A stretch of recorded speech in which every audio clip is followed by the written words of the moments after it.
and welcome to the Franchise Life. Today, we are covering a topic about culture within a franchise system. And with me, I have Paul Linenberg, who is the president of Gotcha Covered. Welcome, Paul.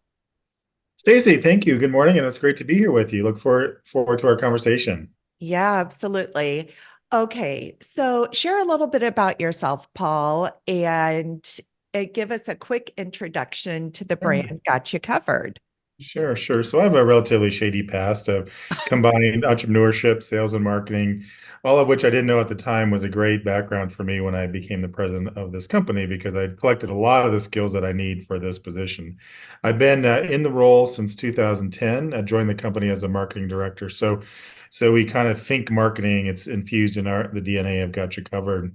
And so Gotcha Covered is a custom window treatment franchise. We have about 170 locations across the US and Canada.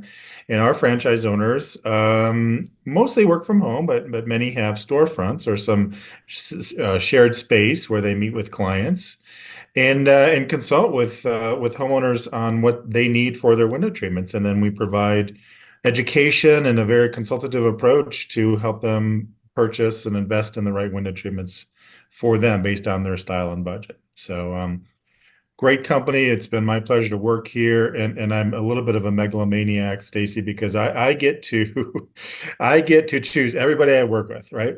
I have final say on the franchise owners who join the system, and of course, I get to choose my staff. So I'm in a very blessed situation, which I absolutely love, because I've been able to build a company that I would want to work for. It's fantastic. I love it. I love it. You know, what you just said, and I think this is something anybody looking to explore franchise ownership truly needs to understand. You made the comment you get to choose the franchise owners. And that is absolutely, I mean, this is a two-way street. You know, you're entering into a long-term partnership. So I love how you put that. Okay, got you covered. Fantastic company, very reputable. I know amongst my counterparts in the consulting, franchise consulting business, just love it. And I'm going to put a plug in there for I appreciate Hannah.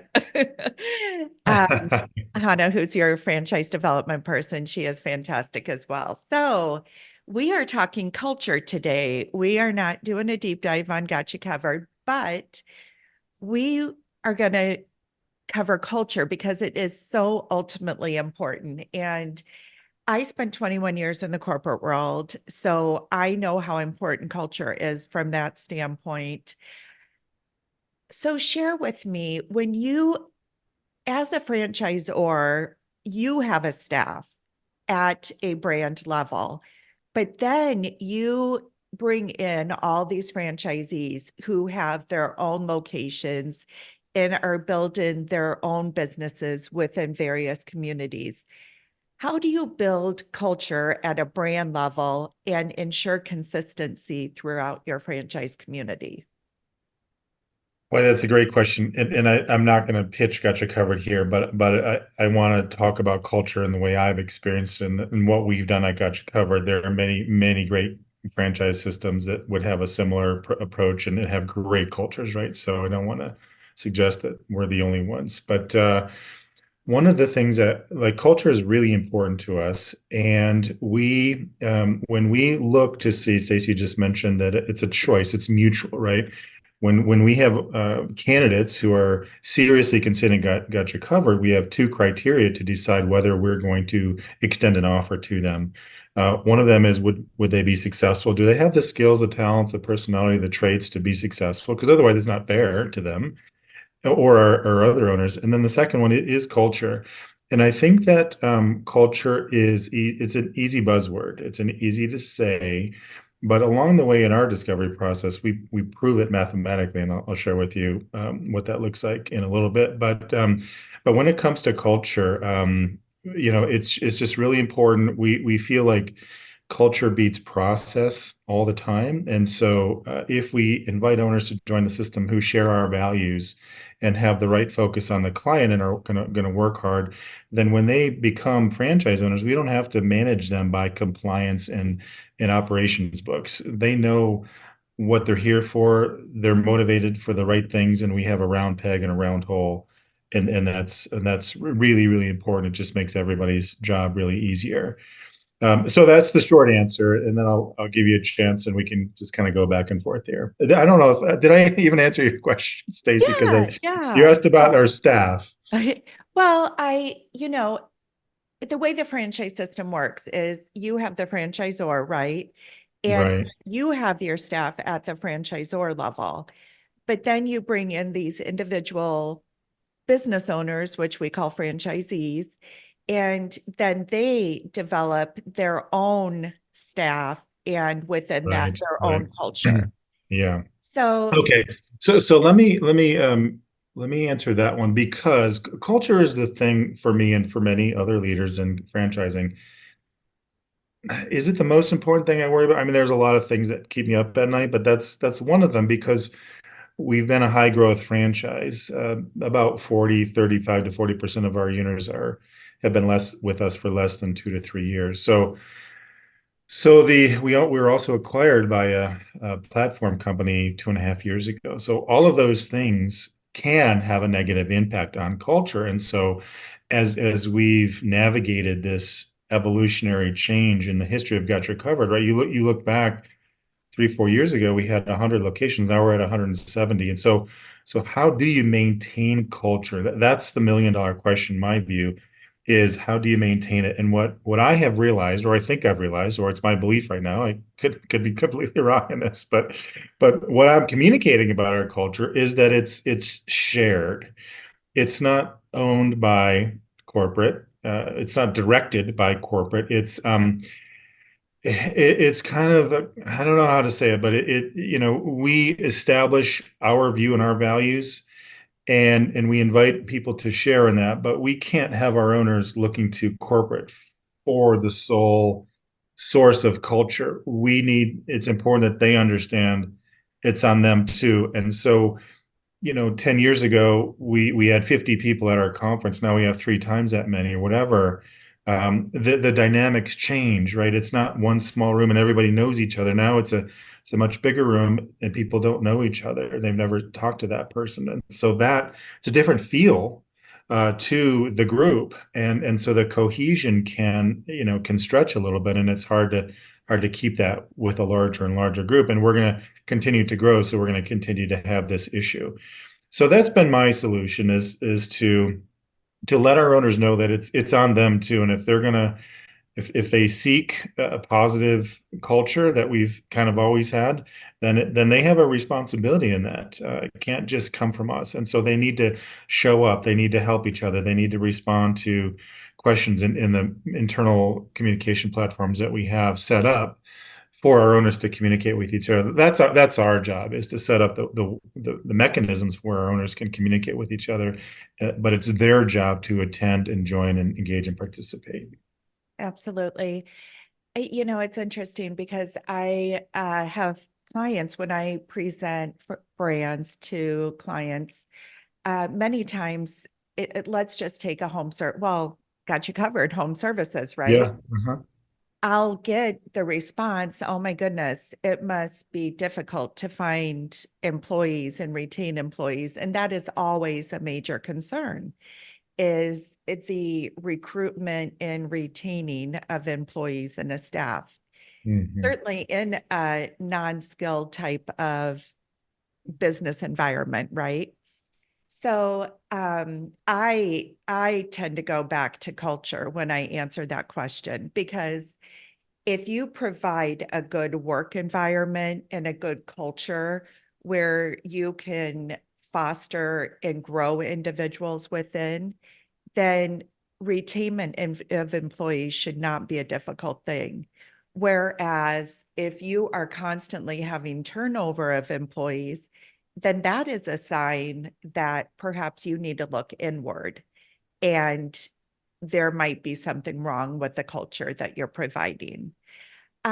So what what are some warning signs in your mind if a franchisee in your system is having difficulty in recruitment or retaining of employees? How do those discussions go um, from a franchise Yeah, yeah, standpoint? yeah. A couple things. Well, our owners start out the business as an owner operator. Typically, it's either themselves or a spouse or partner, sister, brother, father, daughter, something like that. So, and we're not a real staffing model. The only outside owner, or sorry, employer, independent contractor we need to start is an installer, and almost everybody in our system, when they join, they find a third party installer, and those are out into the world. So we get to avoid that question for a while, giving our owners time to grow into the business, to learn the business. There's a pretty steep learning curve for us and for most new businesses. And so it gives them a chance to learn the business, get engaged and plugged into their community. And I'm going to say, Stacie, I don't think we really have that particular issue of our owners retaining staff. It just the largest owner in our system probably has 7 or 8 people, and he's kind of an anomaly. So most would have one or two, like a salesperson, an office administrator, something quite small, rather than like a home healthcare system, which is reliant on your CNAs or your people out there working who, you make $17 an hour, $18 an hour. How do you retain those people? Because they're just rotating job to job, and that's a, like, God bless anybody who's in that world and can make that work, because it's an ongoing challenge. It's very difficult. Yeah.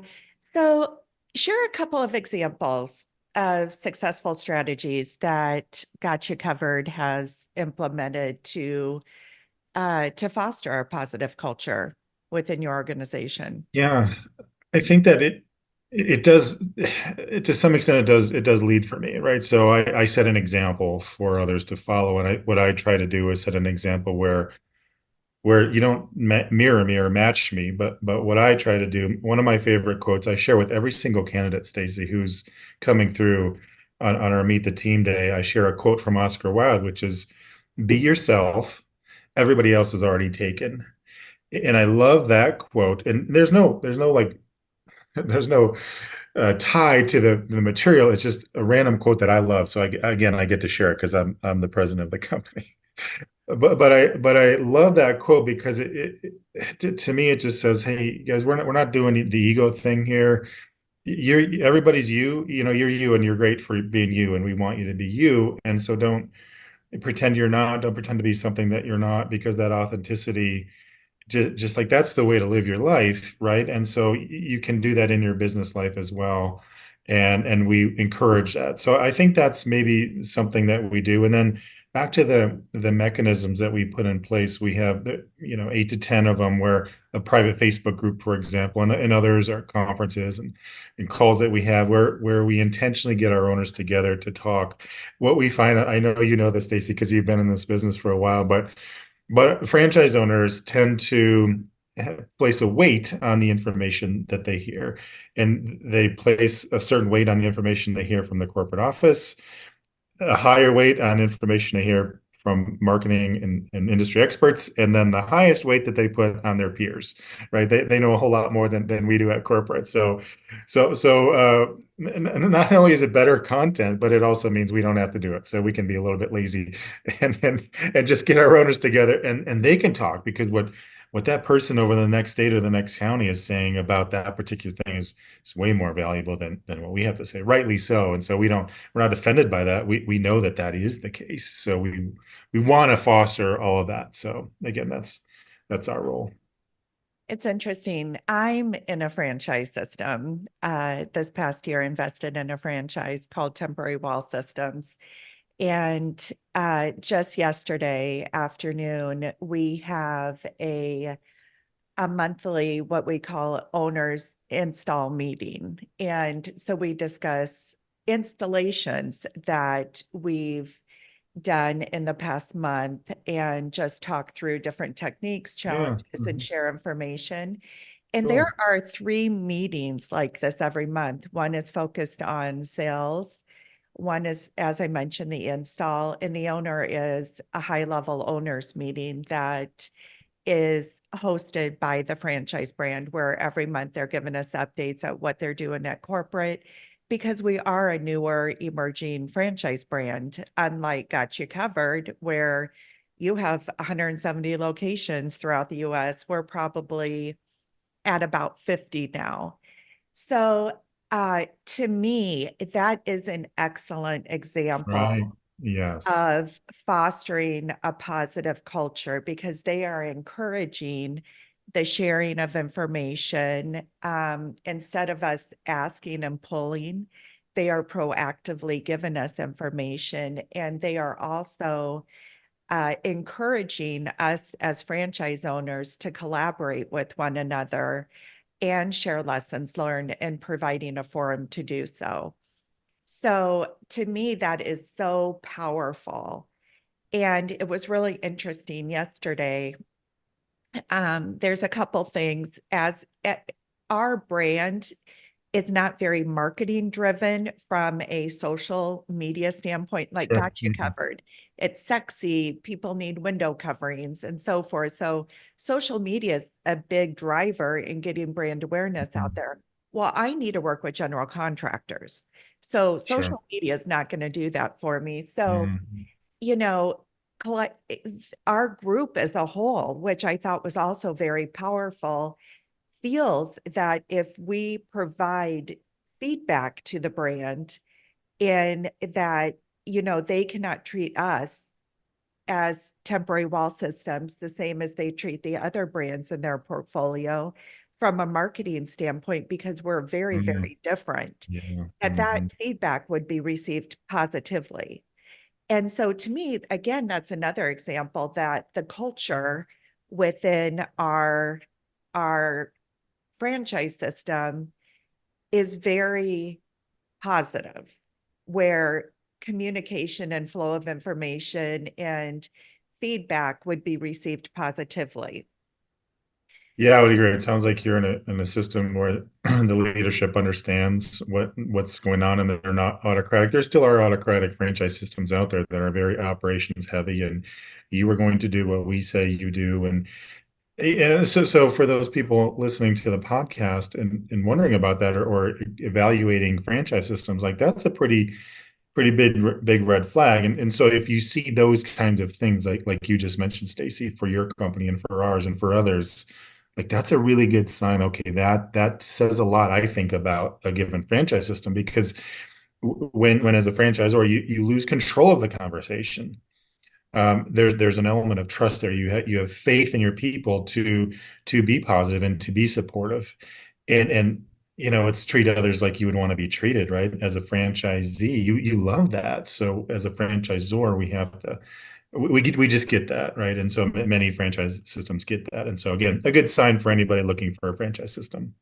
So Paul, throughout the discovery process for a prospect, how can they really how can they understand or differentiate a positive culture versus a negative culture throughout, before signing that franchise agreement? Yeah, that's the $1 million question, Stacey. I think that's the right one. Again, for anybody listening that's considering that, like focus on that particular thing.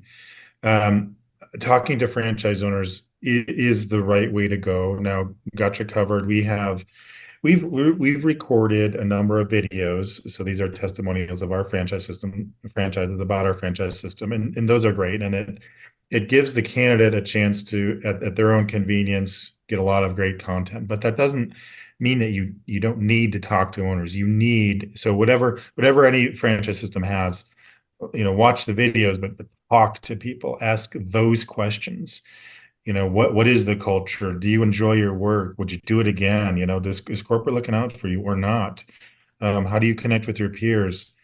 Really, really important stuff. That's one thing. Then the other thing is, we participate with the franchise business review, and that's another thing that people might want to look into. Is there's a company out there called Franchise Business Review, or FBR, that surveys franchise systems. So you pay, like we pay thousands of dollars to have FBR survey got you covered. And then we get the results of the survey. Very well done, very professional organization, great process. And they ask a whole bunch of questions about a whole variety of topics. And then they share the results with the franchisor. And so we get a really comprehensive report, qualitative and quantitative data about how we're doing. It's our report card for our franchise owners. So we want to see what they think of the things we're doing for them. Here are the plus, here are the hits, here are the misses, right? And there are misses.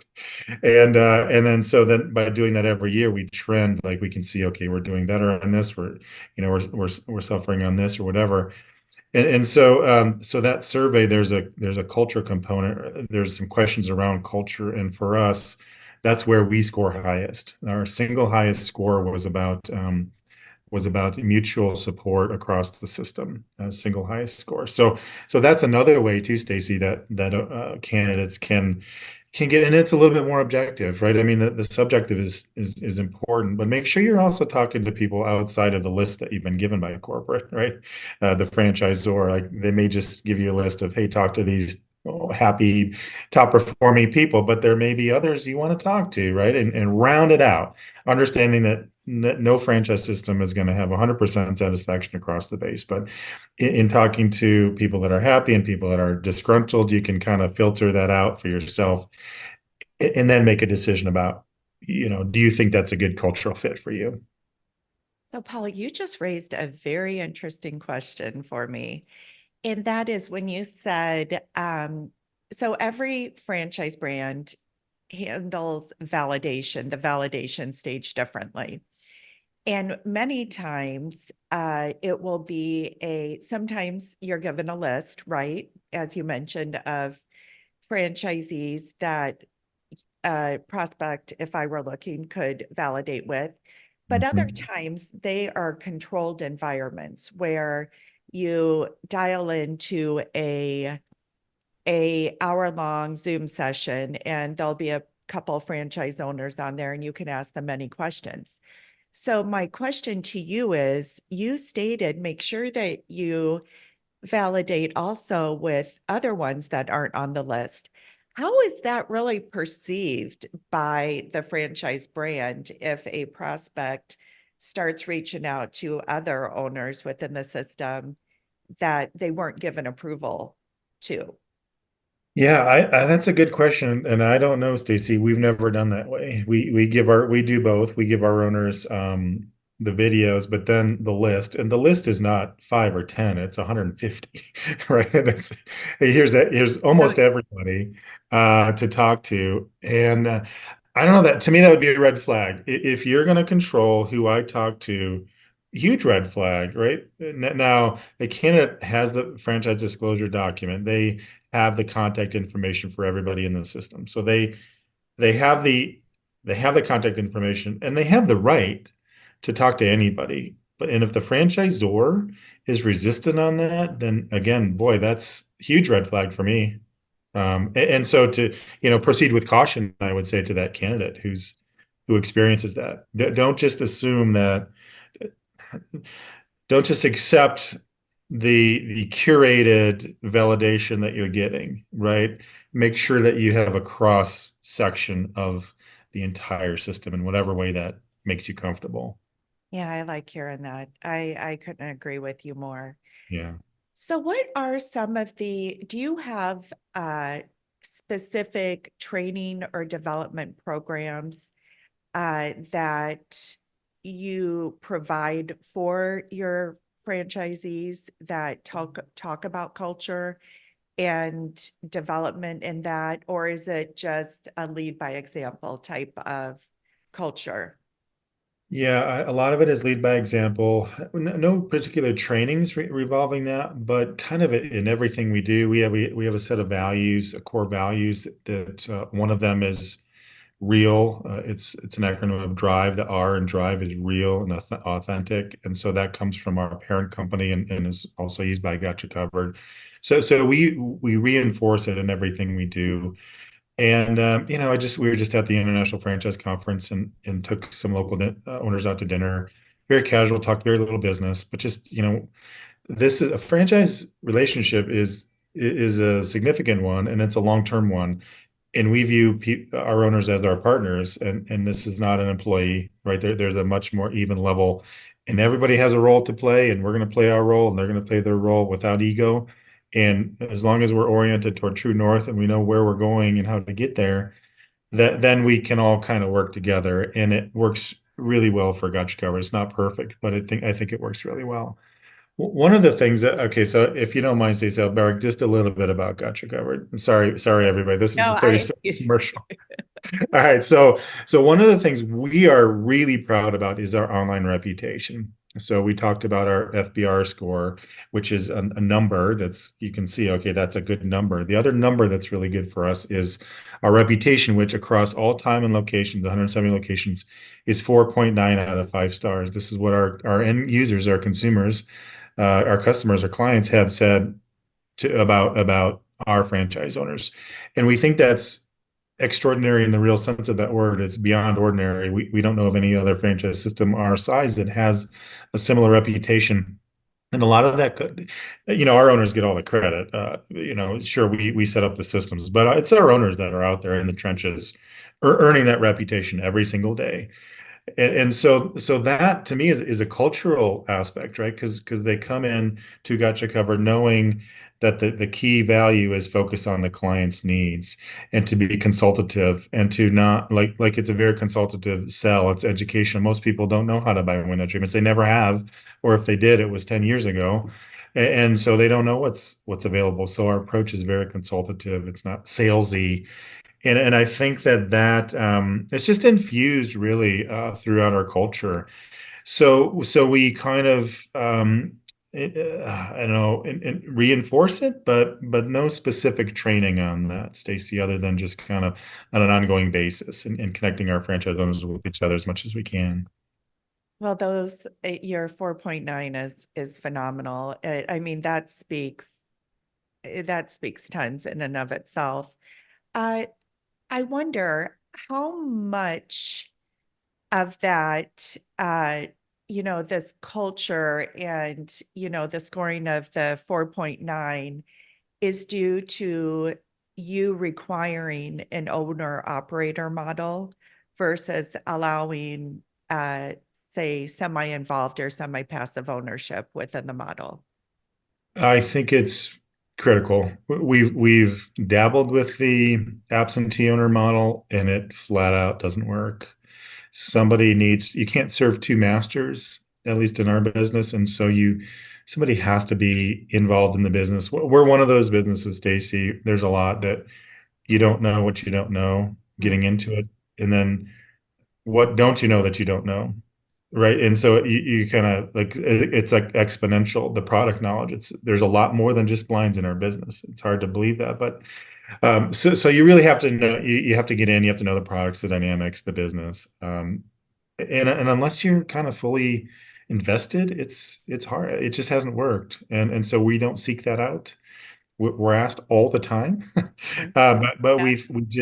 we just think it's not fair to that owner who would have a reasonable expectation of success, and we just think no, there's not a reasonable expectation of success in that model, so we're not gonna allow that, right? It's not again, it's not fair to you or to us. Yeah, I was told one time, I owned a fitness studio for 5 years, and it was a business my sister and I built from the ground up. And while doing that, I worked full time in the corporate world. And Oh, a very wise gentleman once told me that I needed to make a decision on how successful I oh, wanted my business to be, because to your point, you can't serve two masters. And, um, you what'd you know, do? I continued to do both for 3.5 years, and then I Okay. finally left the corporate world, and I've been my own There boss you are. since. Amen. Amen to you. So, yeah, but I keep reflecting back on that from time to time when I make decisions. And now I have my Yeah. consulting business, plus I'm in a franchise system. So it is interesting. And I had never thought about it, the connection between the owner operator model and really, those reviews that you get. Because when you truly have skin in the game and Yeah. you live and breathe it, I mean, there is nobody that's going to be more passionate than you about that business. So I like that. That was Yeah. interesting. Spot on. Spot on, Stacie. Agree 100%. So when in wrapping up, Paul, when you look at prospects again and knowing the culture that you have built and continue to foster within Got You Covered, what are those attributes that you are wanting to see in prospects that make you comfortable saying yes to them? Yeah, that's another great question. And it's something that we think about a lot. So our process is detailed, right? It's thoughtful, and it takes someone from, what? You want me to look at window treatments? Are you kidding? That's the start, right? You look like many of my clients. Exactly. Excuse me, did I hear you? Did I hear you right? All right, and so we have fun with that, Stacie. We know nobody has ever grown up thinking they want to sell custom window treatments. So we start there. But if you can get somebody just to open their minds, right? Hey, you don't have to say yes, but just hear what they have to say. And then that candidate starts, okay, gosh, that never thought of it, but that's interesting. And okay, that checks this box and this box and this box. And so it's an educational process where they learn about us, we learn about them. And Hannah, as you mentioned, and her counterpart Lori in our team are very good. Lori was with Gotcha Covered for 20 years. So, and then Wow. Hannah's just fantastic, as you've said. So they know, like they're the primary filter for us, and and some people in the process, some people just like kind of okay, if the culture isn't important to them, what we see, Stacie, is that people kind of naturally grab they just go elsewhere, and that's a good thing, right?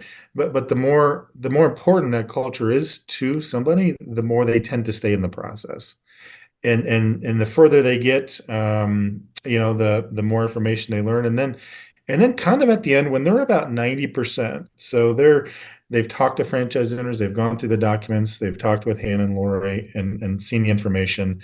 And now we're thinking to themselves, like they're thinking, okay, yeah, I can see myself doing that. That's important. They've gone through all that by the time I meet them. And so when I meet them, like you started this conversation, right? It's not an interview, it's a conversation. And that's what I have with those candidates. And I don't have any particular place I want to go. I just want to get to know them better.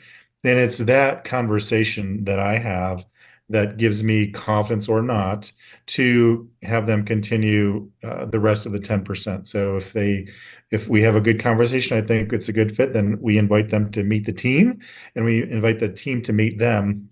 And then after that all-day meeting, we talk about them, and we vote on them as a corporate team. And so it's kind of yeah or nay, or hey, we like them, but we have this concern.